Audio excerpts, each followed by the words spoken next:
Bem, galera, esse vídeo vai ser meio complicado porque eu estou sem o computador em casa para poder fazer o jeito que eu fiz da outra vez. Então eu resolvi fazer aqui pelo celular mesmo, vamos ver se dá certo. Então um dos pedidos foi esse aqui, exercício 2 da página 48. Diz assim, o princípio da ação e reação explica o quê?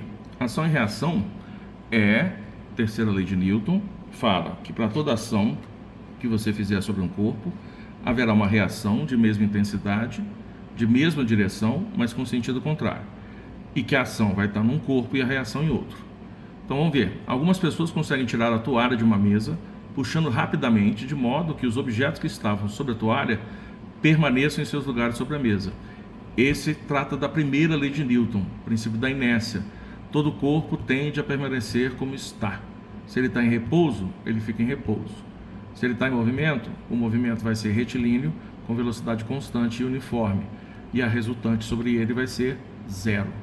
Então, a primeira aí é isso. Eu puxo a toalha, e a toalha é tão lisinha que ela não consegue fazer força sobre os pratos e talheres. E aí, como ela não faz força sobre os pratos e talheres, a resultante é zero, eles permanecem em repouso. Só funciona se for uma toalha tipo de seda, não pode ser qualquer material não, que não dá certo não. Por isso que em alguns casos, uma toalha de seda, isso dá certo. Letra B. Um corpo, ao ser lançado verticalmente para cima, atinge o ponto mais alto da trajetória e volta ao ponto de lançamento. Essa situação é apenas explicando que no lançamento vertical age sobre o corpo o tempo todo a força-peso. E aí a força-peso, durante a subida, faz com que o corpo desacelere com um valor de aceleração, que é a aceleração da gravidade. Então ele vai subindo e vai desacelerando até que chega no ponto mais alto, a velocidade dele é zero e a aceleração dele é g. E aí ele começa a descer de novo. Então isso não é ação e reação. Letra C. Quando atiramos uma pedra em qualquer direção no espaço, se nenhuma força atuar nela, resultante zero, a pedra seguirá seu movimento sempre com a mesma velocidade e na mesma direção. Essa é a primeira lei de Newton. Resultante zero, movimento em linha reta com velocidade constante. Letra D. A força de atração do Sol sobre a Terra é igual, em intensidade e direção, à força de atração da Terra sobre o Sol. Isso é ação e reação. Isso é exatamente a letra que a gente deve marcar. A força do Sol sobre a Terra, Sol faz força puxando Terra. Ação, reação, Terra faz força puxando o Sol, com uma força de mesma intensidade, de mesma direção, só que de sentidos contrários. Um é da Terra sobre o Sol e o outro é do Sol sobre a Terra, são sentidos contrários. E aí por último, aí, só para confirmar, letra D é a resposta. Letra E, quanto maior a massa de um corpo, mais difícil movimentá-lo. Se ele está parado, e mais difícil pará-lo se ele está em movimento. Isso, de novo, é a primeira lei de Newton. Isso é inércia. Isso tem a ver com inércia. Beleza? E o outro exercício está aí, ó. Ação e reação de novo. Nos estudos da lei do movimento, ao tentar identificar pares de força de ação e reação, são feitas as seguintes afirmações. Ação: Terra atrai Lua. Reação: Lua atrai Terra. Correto. Terra faz força puxando a Lua. Reação: Lua faz força puxando a Terra. Isso é um par ação e reação. Número 2. O pulso do boxeador golpeia o adversário. Ação: pulso bate no adversário. A reação é adversário bate no pulso. Não erra, adversário cai. Então a 2 está errada. A reação ao pulso golpeia adversário, adversário golpeia pulso. Ação e reação têm a mesma direção, mesma intensidade, sentido contrário. O adversário cair não é uma reação. Número 3, ação: o pé chuta a bola. Reação: a bola chuta o pé. Pé faz força na bola, bola faz força no pé. A reação não é que a bola adquire velocidade, isso está errado.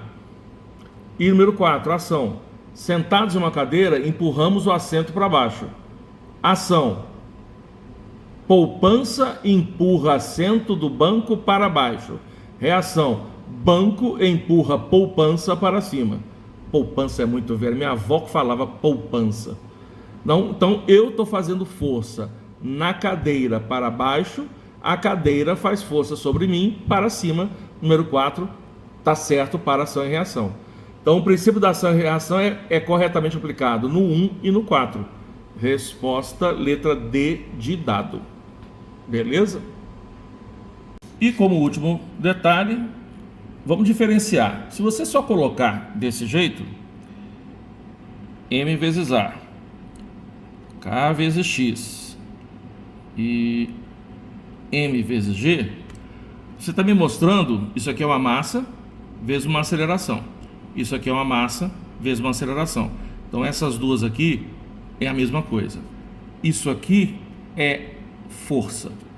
Quando eu boto R de resultante, eu estou dizendo que isso é uma força, porque a resultante de uma força é uma força. E a segunda lei de Newton diz que toda resultante, que é uma força, é o produto da massa do corpo onde essa força está agindo, vezes a aceleração que o corpo adquire por causa da ação dessa força sobre a massa. Então, quando essa força age sobre a massa, essa massa adquire uma aceleração. Ou, se você quiser, quando eu acelero essa massa, quer dizer que eu estou fazendo força sobre ela. Quando eu boto R é porque pode ser uma ou várias, e o resultado de várias vai dar uma única força, que também será igual a massa vezes a aceleração. Aqui já é mais específico. Eu estou dizendo, de novo, que a força tem uma força agindo sobre essa massa e causando uma aceleração. Só que não é qualquer aceleração.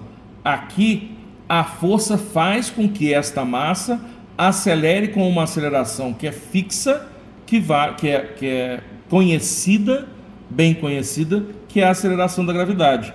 Aí, esta força, que é a mesma força daqui, recebe o nome especial de força-peso. A força-peso é a força que, quando agindo sobre uma massa, faz com que ela receba uma aceleração que é de 10 metros por segundo ao quadrado, aproximadamente. O valor da aceleração da gravidade, aproximadamente. Uma força qualquer, agindo sobre uma massa qualquer, faz aparecer uma aceleração qualquer.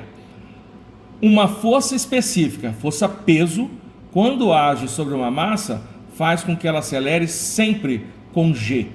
Não é qualquer aceleração, é a aceleração da gravidade, que é uma aceleração bem definida e é específica para cada planeta. Já esta daqui é uma situação especial, porque essa expressão é a expressão que permite você calcular a força elástica. E a força elástica, ela é uma força variável, diferente dessas duas que estão aqui, que são constantes. Esta força aqui, ela muda. Como é que ela muda? Com X. Quanto mais eu deformo, X é deformação, quanto mais eu estico a mola, mais força a mola faz para retornar à sua posição de equilíbrio. Onde esse K é uma constante, é um número, é um valor, que representa a dureza da mola.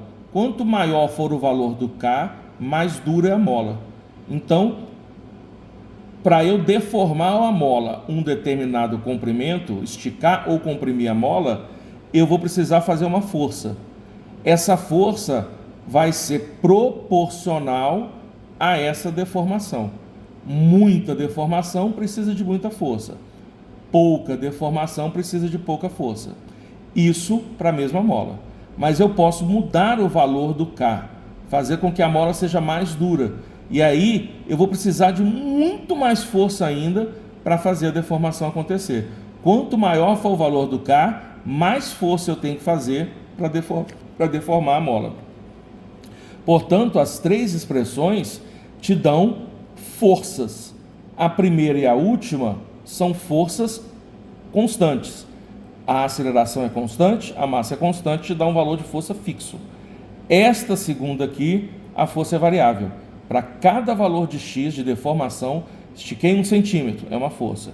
Estiquei 2 centímetros, dobrei a força. Estiquei 10 centímetros, a força vai ser 10 vezes maior. Então isso aqui indica uma força variável, e aí essa força é especificamente a força elástica. Show?